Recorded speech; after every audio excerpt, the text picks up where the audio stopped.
Once you are self-aware, you must make a change. Welcome to the Millionaire Woman Show, where we'll be discussing leadership, business, human potential, inspiring you to live rich from the inside out. Unlock your creativity, stretch out of your comfort zone, break through your barriers, take inspired action, and achieve epic results. Now here's your host, 3-time best-selling author, speaker, and certified executive coach, Debra Kasowski. Hello, everyone, and welcome to another Millionaire Woman Show podcast. I am super excited that you've joined us here on the Millionaire Woman Show. Today, we are talking about being impulsive and how it can be sabotaging your success. What impulsive means is acting on impulse, an urge, without thinking things through or making decisions. And what happens is people ignore the facts because their emotions are so high that they just want to take action. They feel the impulse, the urge to act without thinking anything through. So, there's several examples of what that looks like, because you could be asking yourself, well, am I impulsive? And I'm just going to share a few examples with you where you might catch yourself that there are times that you are impulsive. And there are times that you tend to be more reactive. So with emotional intelligence, your EQ always increases as you learn and are exposed to new experiences. So what I want to share with you is new experience. So when it comes to impulsive behavior, where we think that we have control, but often this is where we lose control. So spending sprees, those impulsive purchases that don't need to be done is just because you feel that you need it, or you want to feel how you feel when you have it on. Or it could be that you're driving down the road, someone cuts you off, and you turn into road rage behind the wheel, getting out of your car, pointing fingers, things like that. It could also be that you get frustrated very easily with your family, in a meeting with a coworker. You have very low tolerance for frustration and tension. You get stressed out very easily. The other thing is that you could be over-talking others in a conversation or in a meeting. And the other one is unpredictable behavior. So often we can predict how somebody might react, but with unpredictable behavior, you could be, in the middle of a boardroom and suddenly get into an angry outburst yelling at an individual, thinking that that's going to be the solution. If I talk a little bit louder, they're going to listen to me. And often this impulsive behavior damages relationships. And what happens is it's kind of like the bull coming into the china shop. And there's various extremes. All of us have some impulsiveness, but some people have a very strong degree of impulsiveness, and it really has different outcomes for other people. So there is no one size fits all of what impulsiveness looks like. But I want to remind you that everyone's impulsive level of control is very different. Because once you start to recognize that you are impulsive, with that self-awareness, you begin to make changes because you realize that it's not serving you. So being impulsive often has the negativity surrounding it because it's not looked at as a strength. And what I want you to think about is to consider yourself an impulsive person. Often it falls under 3 categories. The person who's impulsive really doesn't look at any consequences for the actions that they take or the choices that they make. They fail to think things through. And they start many things, but they don't finish what they start. So that's often a person who is impulsive. They're great starters, and we have many of those. But the thing is, if you have a team around you who finishes it off, it works out okay. But if you're doing it solo, whether it be in leadership, whether it be a project, that impulsiveness of being a starter means that you're not going to get anything done. So you really need to have systems in place to make sure that you're meeting all milestones and you're getting things done. The other thing I want you to think about, if you're seeing yourself in what I'm describing, is thinking about something called Freud's reality principle. And what Freud talks about is that if you slow down your impulsive behavior, you can actually achieve your aims and make certain that you're going to get the results that you want, because you're going to be more strategic and you're going to start thinking very differently when you come from a place of strategy versus reacting on impulse. So one of the things that's involved in really dealing with impulsiveness is to think about diversion. How can you distract yourself, or delay that impulsiveness? So many years ago, there was a study called the marshmallow test.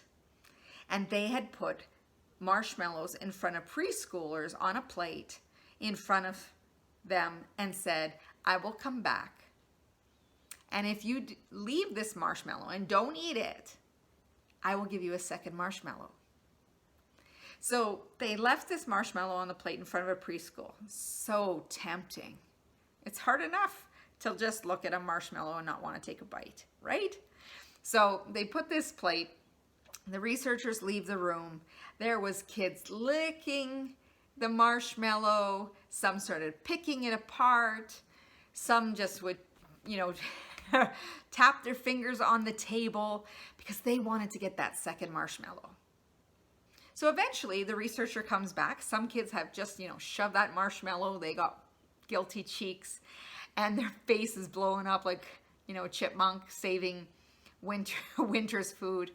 And then there's other kids who were patiently waiting and couldn't wait to get that second marshmallow.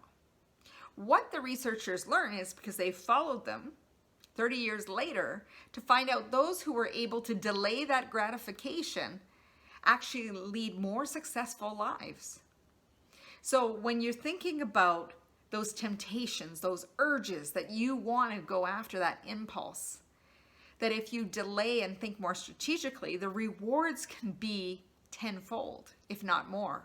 So I really want you to think about that impulsiveness, that, it's really great at the time. You get a hit of energy, that you get results. But I want you to take a step back. First of all, you want to identify your impulse. What is going on? What are you impulsive to? What is the reaction that you're hoping for? So I want you to really analyze it. And you want to change the unproductive behavior. Because one of the things is something to tell yourself is, I will look before I leap, versus leaping without looking. So imagine you're going to be jumping across a certain distance. And if you didn't look down, that the ground gives way, you can put yourself in harm's way. So I really want you to think about, when you take a look before you leap, you can be strategic so that you ensure your safety and you get the results that you want. So I want you to think, what is the feeling you're hoping to achieve by going and acting within that impulse? And can you still get that feeling with the delayed gratification, knowing that you can predict some of your results, get those results, and be very strategic in your path, and really start gaining a new respect from individuals because you've been able to delay that gratification of that feeling, and you're able to get more facts and ask questions of people before making decisions. Because when you come from a place, as Stephen Covey says, to seek to understand, you're going to avoid many misunderstandings. And by avoiding misunderstandings, we save ourselves from a lot of miscommunication. So some tips for you to slow down that impulsiveness really come down to, before a major purchase, as an example, wait 24 hours before you make your decision. Talk through your process with a mentor or coach. or someone you trust, saying that these are the steps that I want to take, and even writing it out, journaling it out, how you're feeling about it, what the impulse is, and analyzing, asking yourself the question, what is the satisfaction? What is that fulfillment that I'm getting by just making an impulsive choice? What is the feeling I'm looking for? And also actively listening, seeking to understand, asking questions, really understanding the facts that you have in front of you before making decisions, before you take an action. And also look beyond numbers. You want to not only find the facts, but tap into the emotions. Because what happens with an impulse, it's often what's in it for me.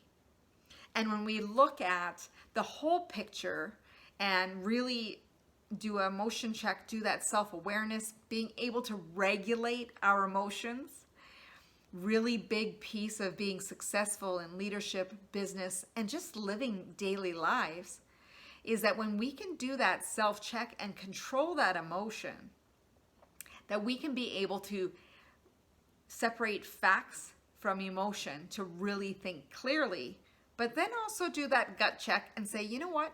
I think it's okay.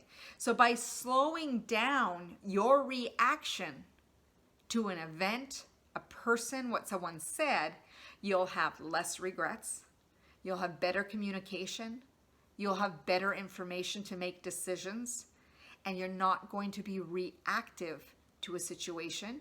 You'll be able to be responsive. And that is part of what will set you apart from being like any other leader, because you've taken time to control those emotions, but also not only thinking about what's in it for me, but also what's in it for you. So when you're working with others, what's in it for them? And by being in tune with that, you can make better decisions that serve more people on a wider scale and get the results that you want. So thank you for joining me on the Millionaire Woman podcast. I would love for you to go over to www.debrakasowski.com, sign up for your free ebook, The 21 Habits High Achievers Kick. I want to remind you, we have a 3-video series course on habits, making habits stick, that is going to be coming out. We will be getting that to you here very soon for all our email subscribers. We also have some amazing things coming up, like a book giveaway, a productivity challenge, so much more. So you want to be getting on the list. Go over and sign yourself up. We'd also love for you to go over to iTunes, give us a 5-star, high five, write us a review.